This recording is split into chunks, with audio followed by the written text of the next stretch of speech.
heureuse de vous voir tous, profondément émue, vraiment, merci d'être là. Je suis tellement heureuse de vous voir tous.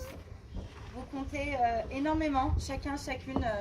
Voilà, si vous êtes présents aujourd'hui, sachez-le, c'est très important. C'est le moment pour vous de prendre ça, c'est hyper important. J'ai mes notes parce que l'émotion est forte aujourd'hui. Et pour vous remercier, vraiment du fond du cœur. C'est l'occasion de célébrer en fait aujourd'hui à la fois la vie, mon projet, et aussi comme une crémaillère. J'ai pleuré tout à l'heure, j'ai une amie qui est là, Hélène, ça fait 2 ans et demi qu'on ne s'est pas vu, comme pour nous tous. Ce que nous venons de vivre, c'est aussi très fort, donc le fait de fêter comme une forme de crémaillère, une naissance aussi de notre Noah qui est derrière, là, dans sa chaise haute, avec Karine qui le chouchoute aujourd'hui, qui est née fin décembre 2020. Donc une grossesse aussi dans des conditions insolites, je vais dire, atypiques. Donc c'est une joie aussi de vous réunir autour de la vie aujourd'hui. Donc merci vraiment d'être là. Et vraiment, j'ai eu envie de vous inviter pour célébrer avec vous, célébrer la vie, vous remercier bien sûr, et aussi de valoriser, encourager nos envies de créer un monde meilleur. Un monde plus en paix, avec plus de joie et plus de sens. Aujourd'hui, notre monde a tellement besoin de notre amour et notre engagement entre les constats criants sur le climat, les inégalités qui se creusent, la crise sanitaire, la guerre en Ukraine, les crises aussi migratoires. Nous n'avons pas à regarder loin pour voir que nous avons plus que jamais besoin d'agir. Maintenant, comment agir? Comment ne pas se sentir démunis en face des défis? Comment avancer plus sereinement dans nos temps modernes? Comment profiter de ses enfants? Comment profiter de chaque instant de vie? Comment avoir aussi un impact positif pour le plus grand nombre des êtres humains? Je ne prétends pas avoir toutes les réponses à ces grandes questions. Je ne vais pas vous faire une conférence aujourd'hui sur une réponse à ça. Mais ce que je sais profondément et ce que je vis depuis maintenant plus d'une décennie, c'est que nous avons tous, absolument tous, chaque être humain qui naît sur cette terre, un immense potentiel de vie, un plein potentiel infini pour rêver, pour créer, pour concrétiser, pour réaliser les rêves qui nous tiennent les plus à cœur. Et si je suis devant vous aujourd'hui, ça en est la preuve, vraiment. Donc avant de vous parler de mon projet et de vous parler de ce rêve qui se réalise, j'ai envie de vous embarquer un petit peu avec moi aux États-Unis. Sur un petit voyage. Ne vous inquiétez pas, je vous ramènerai ici, sain et sauf, à Nantes, sans aucune émission carbone. C'est à travers ce voyage que vous allez découvrir la naissance de mon projet et j'espère un peu plus aussi sur vous-même, peut-être être inspiré pour vous et aussi pour notre monde. Je crois que la vie m'a souri à ce que j'ai un nom si français, Julie Foubert. Je suis née dans une famille vraiment dédiée à l'éducation. Ma mère était professeure d'anglais au niveau universitaire pendant plus de 20 ans. Mon père était professeur en théologie et philosophie.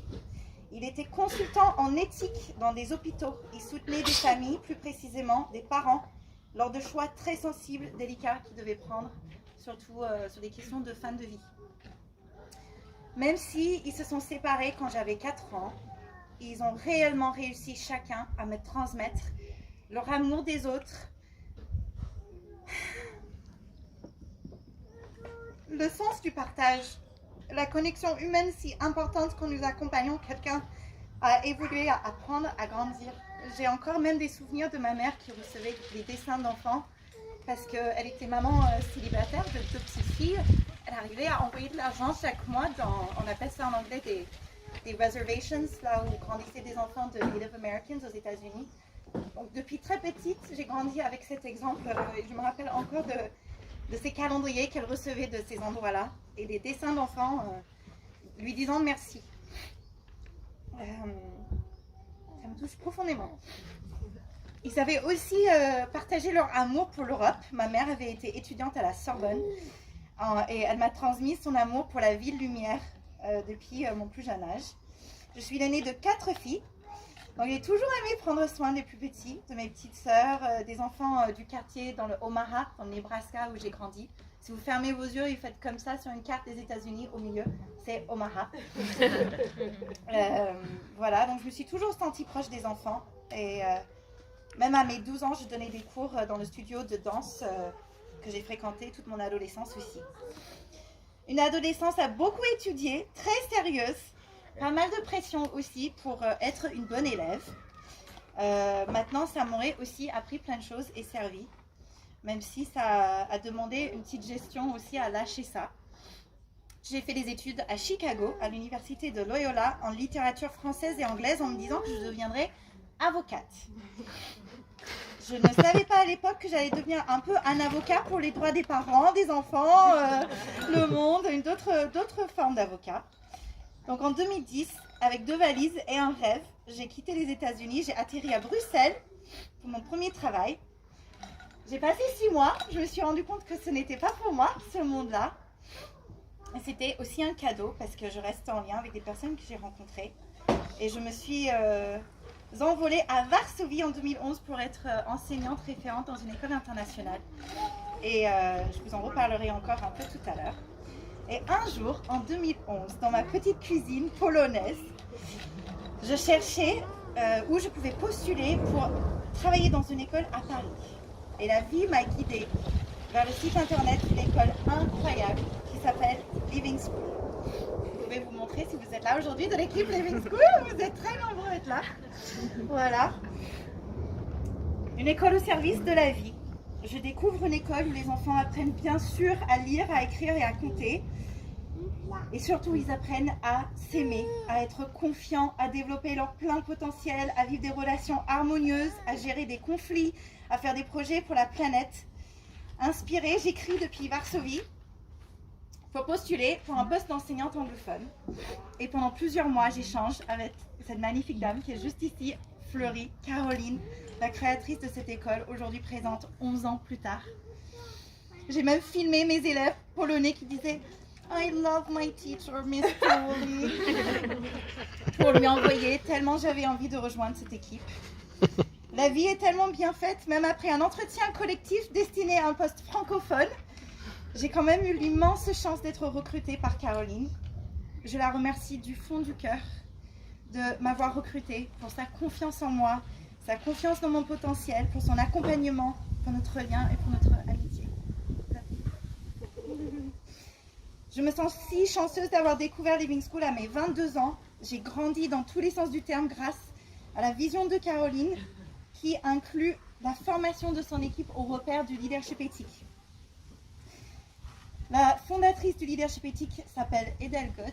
Elle est physiquement pas là aujourd'hui, mais elle est présente par le cœur. Et elle verra cette vidéo sans doute. Donc Edel, I love you. Grâce à elle, j'ai pu commencer un véritable chemin d'évolution dans la cohérence. J'ai bénéficié des formations tout en pratiquant à travers le terrain à Living School. Et je souhaite remercier Edel qui est présente aujourd'hui par le cœur, qui m'accompagne encore aujourd'hui, qui est d'une générosité humaine profonde, humaniste, incroyable. Je suis restée 8 années à Living School, entre 2011 et 2019. J'ai tellement adoré, tellement appris, tellement évolué. Merci à mes amis et sœurs de cœur, et frères de cœur aussi, les Benjamin, présents aujourd'hui. Anne-Sophie, qui était mon manager et plusieurs années binôme en classe, là, dans la robe fleurie. Mauve est créatrice et directrice du collège Living School. Mauve, elle est où? Elle est là. Qui est aujourd'hui directrice primaire et une inspiration pour moi de quelqu'un qui réunit la profondeur, la structure et l'amour pour notre terre. Benjamin, Andrea qui est ici, la marraine de notre fille Rose, Rosie, Mika, toute l'équipe. J'espère que j'ai Elodie, elle est là.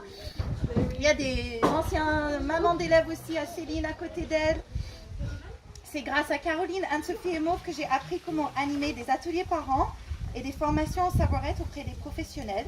Je me suis engagée dans le parcours en 3 ans en leadership éthique, incuber un projet éthique. J'ai été certifiée en 2016 et ce parcours incroyable ouvre à une véritable rencontre avec nous-mêmes. Tout en aimant autant les enfants et mon métier d'enseignante, ce parcours m'a ouvert vers un nouveau rêve de devenir consultante en leadership éthique et transmettre l'ingénierie innovante en France et à l'international. J'ai incubé ce rêve pendant plusieurs années, tout en incubant 2 trésors aussi.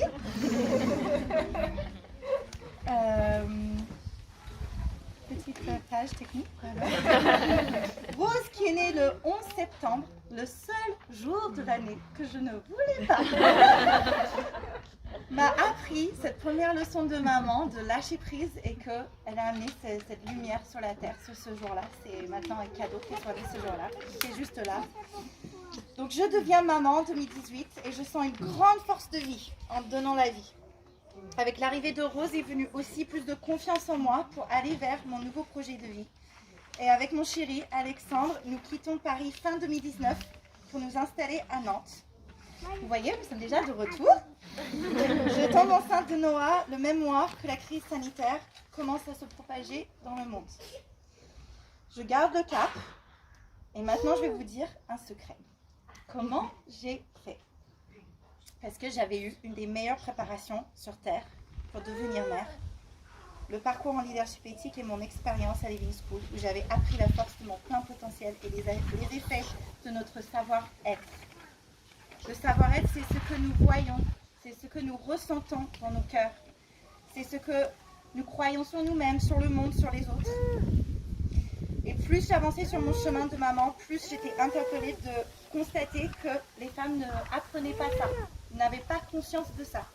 Aujourd'hui, il y a une femme sur 3 en France qui vit une dépression postpartum dans la première année suivant la naissance de son bébé. Pour moi, c'est beaucoup, beaucoup trop.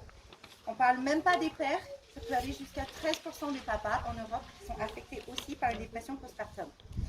Il y a 740 000 naissances par an, soit la capacité de l'Opéra Garnier remplit tous les jours de bébés. Vous visualisez 2000 bébés aujourd'hui qui sont nés. Il y a des soignants, des sages-femmes aussi qui sont en crise avec plus de 66% en burn-out aujourd'hui.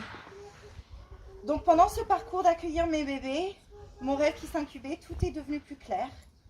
Et un jour dans une séance de créativité avec Caroline, Anne-Sophie et Mauve, la vie était destinée que nous soyons toutes les 4 ce jour-là. Le mot être est ressorti. Caroline, elle dit le mot be. Et tout de suite, j'ai un coup de cœur pour ce mot. Je cherche et il y a des milliers d'entreprises qui s'appellent déjà Be dans le monde. Comme quoi, c'était une bonne idée. Et quelques jours après, j'ai un Eureka, Be the Change. Je trouve en plus sur un ancien compte Instagram en nettoyant un jour, qui datait de 2012-2013, dans ma biographie, c'était marqué Julie Foubert. Et devinez, qu'est-ce qui est marqué? La citation, Be the change you want to see in the world. Hyper fort.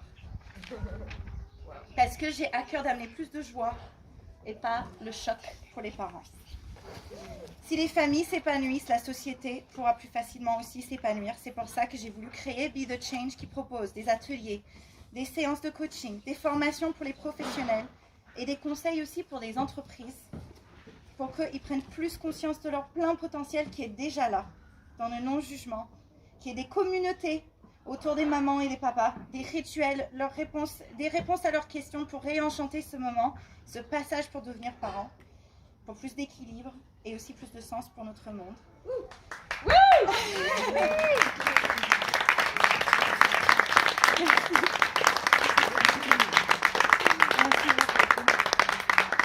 Et donc pour conclure, aujourd'hui j'ai une invitation pour vous, un challenge de BC Challenge, the Be the Change Challenge, si vous acceptez, qui commence aujourd'hui. Parce que les experts disent que ça prend 21 jours pour développer une nouvelle habitude, 40 pour l'ancrer. Donc je vous propose 40 jours ensemble de BC Challenge pour être le changement. Est-ce que c'est prendre plus soin de toi, de vous? Est-ce que c'est passer plus de temps en couple, faire plus de sport, prendre le temps de méditer, parler avec quelqu'un avec qui ça n'allait pas trop depuis un moment? Est-ce que c'est commencer un nouveau loisir, une nouvelle envie, une nouvelle initiative au travail, à la maison? Nous serons ensemble, ceux qui acceptent ce challenge, qui vont accepter ce challenge, d'être plus gentils avec vous et aussi avec les autres pour changer le monde parce que ça commence à l'intérieur. Donc sur ce, j'aimerais vous dire encore merci. Merci de m'avoir écouté. Vous allez aussi avoir le plaisir d'écouter 2 sages-femmes que j'ai accompagnées, qui sont là aujourd'hui, Anna et Alix, qui vont prendre la parole. Et juste avant qu'elles interviennent, J'aimerais remercier du fond du cœur mon chéri, Alexandre, qui est là, pour son amour et sa confiance en moi. De milliers d'heures d'aide, de relecture, d'échanges, d'apéros en amoureux qui sont transformés en réunions de travail.